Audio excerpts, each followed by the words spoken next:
আসসালামু আলাইকুম। এখন তো বাজারে কাঁচা আম এভেলেবল পাওয়া যাচ্ছে। আর এই সুযোগে আপনারা স্বাস্থ্যকরভাবে মানিয়ে নিতে পারেন ঘরে বসে আমসত্ত্ব। আর এটি কিন্তু বাজারে কিনা আমসত্ত্ব থেকে অনেকটাই নিরাপদ এবং স্বাস্থ্যকর। তো এটি বানানোর জন্য আপনাদের লাগবে কাঁচা আম। তারপরে এটিকে আম্মু এবার ছুলিয়ে নিল। এরপর যে এটিকে আম্মু টুকরো টুকরো করে প্যানে একটু পানি দিয়ে সেদ্ধ হওয়ার জন্য দিয়ে দিল। তো ঢাকনাটি দেওয়ার পরে পর্যায়ে দেখতে পাচ্ছেন অনেকক্ষণ সিদ্ধ করার পর এটি সিদ্ধ হয়ে এসেছে। তো এ পর্যায়ে আম্মু এটিকে নামিয়ে ঠান্ডা করে একটি স্ট্রেইনারের সাহায্যে ভালো করে ছেঁকে নিতে হবে।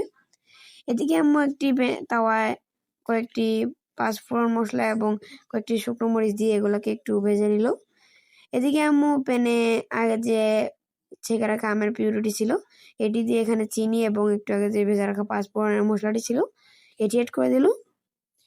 তারপর দিয়ে নাড়াচাড়া দিয়ে ভালোভাবে মিশিয়ে নিচ্ছে। তো দেখতে পাচ্ছেন ভালোভাবে মিশানো হয়ে গেলে এরপর যে আম্মু এখানের মধ্যে অ্যাড করে দিল লবণ এবং বিট লবণ। এগুলো দেওয়ার পর এরপর যে আম্মু আবার এটিকে ভালো করে একটু মিশিয়ে নিচ্ছে। তো দেখতে পাচ্ছেন মিশানোর এক পর্যায়ে যখন এটি একদম ঘন হয়ে আসবে এরপর যে আম্মু এখানের মধ্যে শুকনো চ্যাপ্টা একটি ডালা নিয়ে নিল। তারপর এখানে একটু সামান্য সরিষার তেল ব্রাশ করে এখানের মধ্যে একটু আগে যে আমাদের ঘন করে রাখা যে আমের পিউরিটি ছিল এটি অ্যাড করে দিল।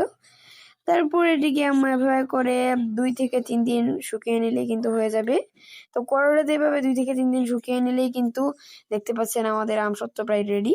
আর এটি আপনারা পুরো বছর জুড়ে সংরক্ষণ করতে পারবেন। আর এটি খেতেও কিন্তু দারুণ স্বাদ। আপনার বাড়িতে অবশ্যই ট্রাই করবেন। ভিডিওটি ভালো লাগলে অবশ্যই লাইক করে দিবেন। চ্যানেল নতুন হয়ে থাকলে সাবস্ক্রাইব করতে ভুলবেন না। আল্লাহ হাফেজ।